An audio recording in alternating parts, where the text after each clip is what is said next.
Épinay-Lambussard est décidément bien la bête noire des Louviérois. Suite à la refonte du calendrier, l'URLC disputait déjà hier soir son match retour face aux Fleurusiens. Et sur l'ensemble des deux confrontations, les Loups n'auront finalement glané qu'un tout petit point, un bilan nettement insuffisant. Insuffisant comme le niveau de jeu affiché par les hommes de Marc Gougebeur qui avaient choisi de laisser Chebaïki et El Kanchaf sur le banc.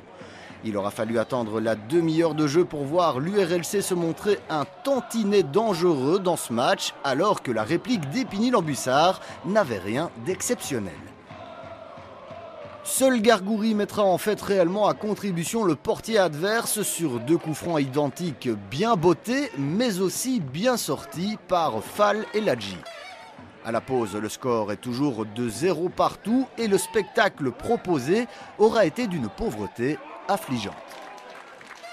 En deuxième période, les choses vont très vite tourner en faveur de l'URLC. Henri, monté au jeu à la pause, se voit offrir très généreusement un pénalty par M. Lambrex à la 51e.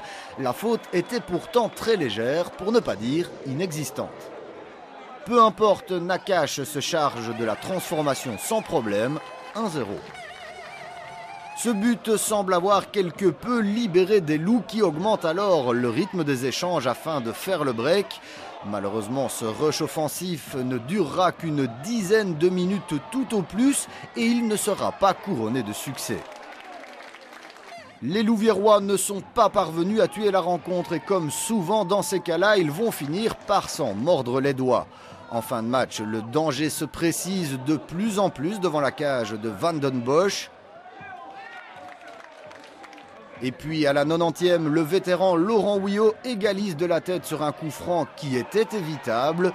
La Louvière perd donc de nouveaux points, mais c'est surtout la manière qui commence à faire grincer les dents des supporters. Et ceux-ci ne se sont pas gênés pour montrer leur mécontentement au président Takal.